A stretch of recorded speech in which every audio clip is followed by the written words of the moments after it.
Hey everyone, welcome back to Talon Talks. I know it's been a little while since we've had our last episodes or last set of episodes, but we're excited to be back. We got quite a few guests, quite a few more guests lined up, quite a few more episodes lined up, and some pretty interesting discussions to be said from a lot of experts in their field. So, for those who don't know me, because I may not have been a host in the previous episodes, my name is Ricky Houle. I'm with Talon. I'm here with my other hosts, the other main hosts, Mr. Robert Houle and Mr. Dale Ginn. Gentlemen, how are you? All good, Ricky. All good here. Good, Rick. So, yeah, it's good to be back.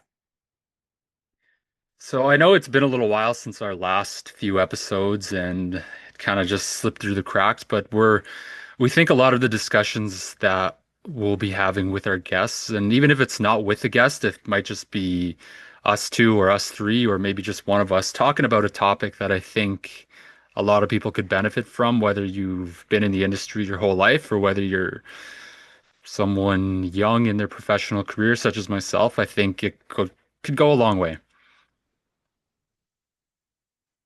Yeah, I think Ricky, what we've found over the last 16 years, I want to say, um, no, it's actually not last 12 years. Um, there's a lots of change that's happened out there, and some things have been revitalized, again, regurgitated in a different fashion, and it's actually nice to see and exciting to be part of it. Yeah, I think the topics, and hopefully we can help people understand both, a couple of different sides of the exploration industry, the development, in industry, from my side anyway. Hopefully I can add some perspective, to timelines and what kind of investments it takes to bring some of these projects online, and how we can make the local communities more involved at earlier stages. I think that's always been a cornerstone of Talon, is how do we get the communities involved right at the beginning, before something happens or develops, where they're simply informed about it at a later time, right? And we would like the communities to be educated, to understand, what it is that the exploration business is trying to achieve. Yeah, that's I guess prevalent right now, especially in this the timing for us revisiting the podcast. But more importantly, there's been some significant changes within government that have, I don't want to say forced the hand, but basically awakening the communities to say either, um, I guess let's get moving with some certain projects. So, that's one key area that I think we could probably talk about, I guess, a little bit right now. And, that's the provincial government in Ontario pushing forward a bill that's changed, um, you know, the participation requirements for, I guess, a certain targeted area, which would be the Ring of Fire. So that's a lot of people, as Dale and I were talking off camera. Um, Sometimes people don't like to be forced to participate, but that seems to be the case now. Yeah, I guess we all appreciate the effort to streamline things, right? But um, at the same time, no one wants to be pushed, to be pushed. And none of us can speak for any of the people involved. It's just that's just human nature, right? That you don't want to be pushed, or uh, told to participate or approve something that you don't have a full handle on what the effects are, right? Yeah, and that's the one area that I guess where everybody seems to be in silos right now, working out in different parts of industry. And, the silos need to open up to allow, I guess, transparent and meaningful participation and consultation. And I don't like using that word, but that's the reality of our business, right? That's the communities need to be consulted with and transparent. Like you and I, Dale, we're as transparent as we can be. Like, we'll tell them first and foremost, like, if you don't want us here, we're not going to come here. Yeah, it's hard. I mean, yeah, that's a basis of our business is, um, yeah, like we have to not be welcomed, but we have to uh, be a like have a willing partner in the areas that we're working in, right? Yeah, that's critical. And we've been successful in areas, and other times, just a little bit more of a challenge. But Yeah. in Well, and in the here, economics change too, right? Of the different absolutely. products, right? Like, lithium was the it thing 5 years ago or 4 years ago, and very quickly the market faded on that.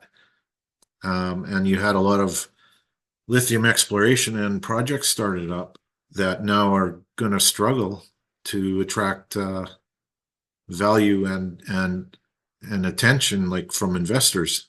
And so these windows are sometimes short, uh, where you can actually finance a project, a resource project, whether it's lithium or copper or nickel. Nickel's another one that faded quickly, had a spurt and then faded, right? So yeah, these things, the cycles of the product markets change very quickly too. Well, and that was obvious with the nickel. You made a major discovery over in the Timmins area, and the market quickly changed so fast. It was crazy. Yeah, You know, it was an interesting story. It went from a gold project to discovering some nickel, quite a large amount of nickel, and the market was favorable for that, and it really boosted the project's fortunes, but for about 2 years, and then the nickel market just went away just as fast as it came in, and no one wanted to invest in it anymore. So these things come and go fairly quickly. absolutely.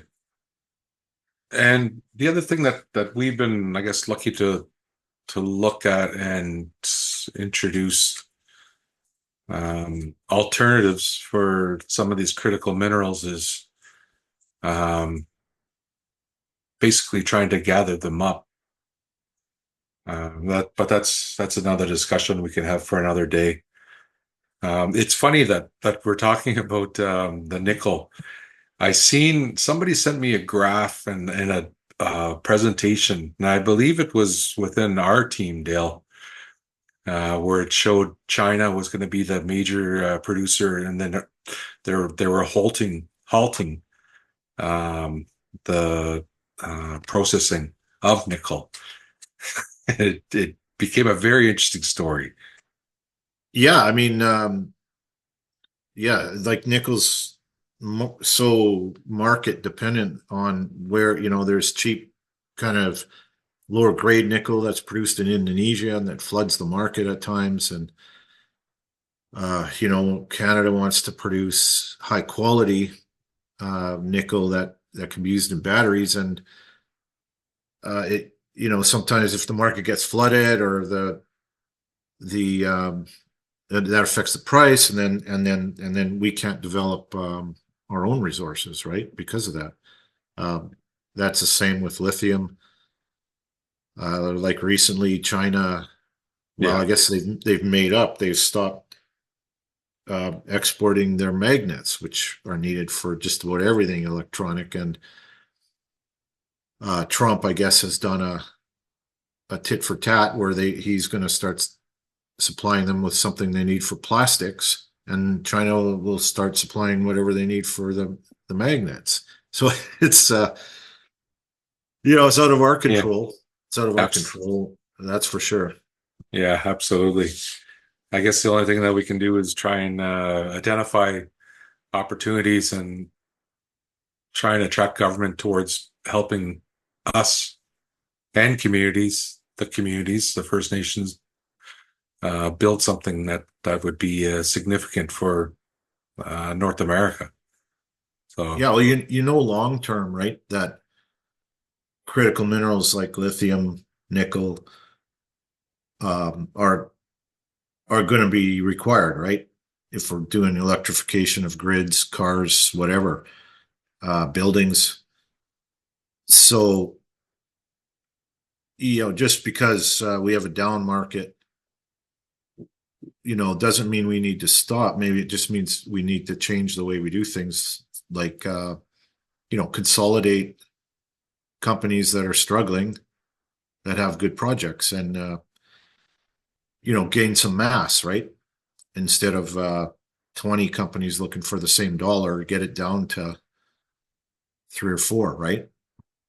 And then you can attract attention from investors and government alike.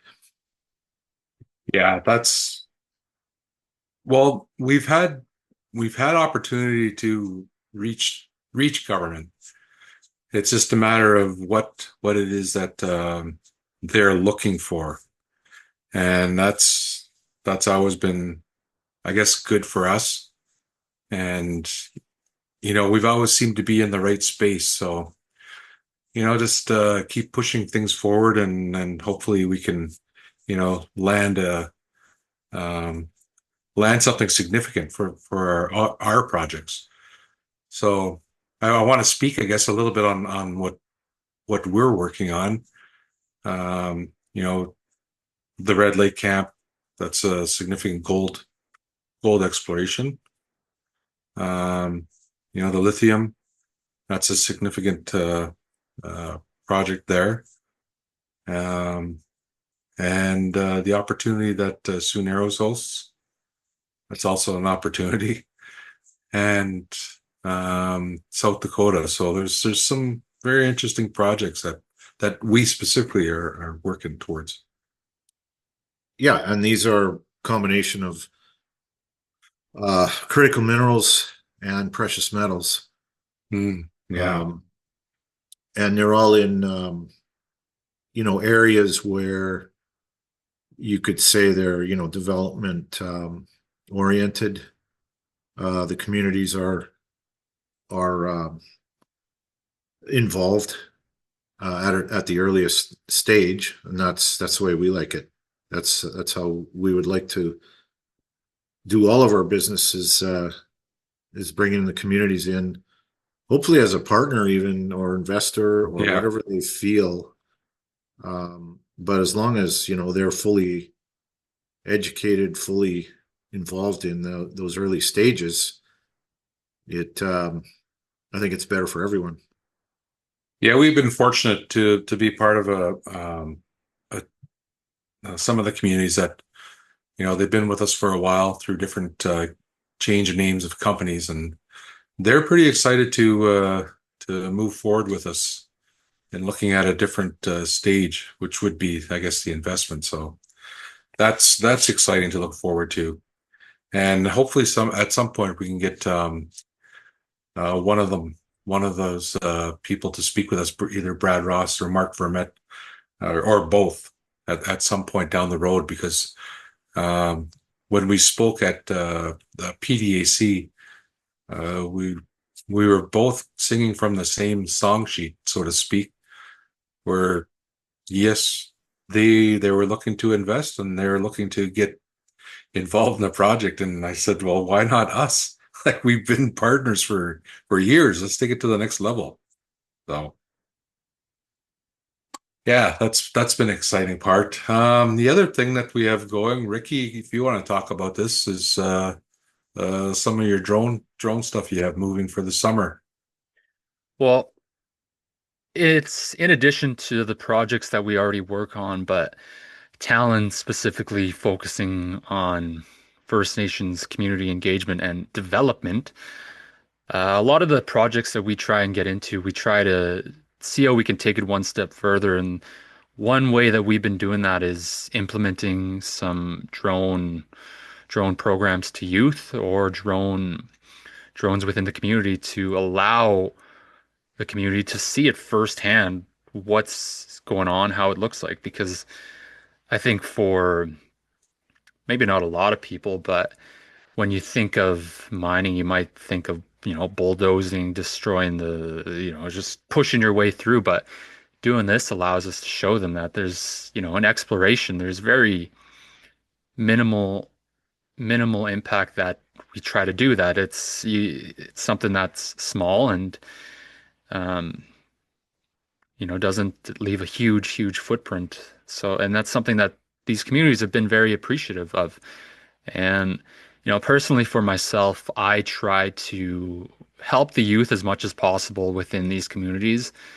And I know a lot of these communities do have a huge focus on the youth. So if there's any way that we can get in there to build future drone pilots, build future professionals within this career, that's something we want to do. Being a younger person myself, it's the sooner you can introduce them to it, I think the better it'll pay off for the community and for them in 10, 15 years. So it's been very exciting to be a part of and, meeting these different communities, meeting different youth and introducing them to a little bit more of a professional world, but keeping it fun, keeping it light. And to most of these kids, flying a drone is just like playing a video game. To me, it's just like playing a video game. You look at the controller, it's the exact same as an Xbox, PlayStation controller. So it comes second nature to a lot of these kids anyways. They just look at a screen and away they go. But it's exciting to be a part of. Well, the information, right, that can come from these things.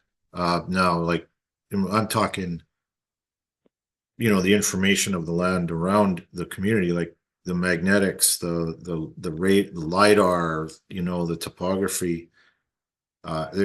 It's just astounding what kind of information comes without ever setting foot on the land, right? Exactly. That's it's funny. A name came up in the past, and I was watching a show on TV. I think it was American Pickers or something, and they went into Pat Sheridan's house. This is this was a real funky house in Toronto.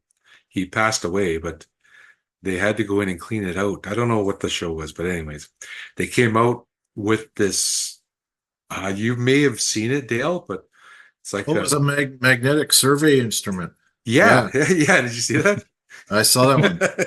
Somebody bought it too. It So, was anonymous. Somebody in the industry bought it. It was must have been worth a fair bit.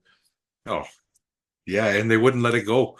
They Yeah. wouldn't let it go to anybody else that bought it. So, so that's funny. Funny how that stuff comes back around. But those are just some of the episodes that we have coming up. I'm not sure what else we could talk about, but and tweak a little bit. But Yeah, well, I think that's good. I mean, we need we need to bring, we're just kind of an introduction to or a reintroduction to Talon and the types of people that we're going to bring. We're going to bring industry people, community people, development people, right?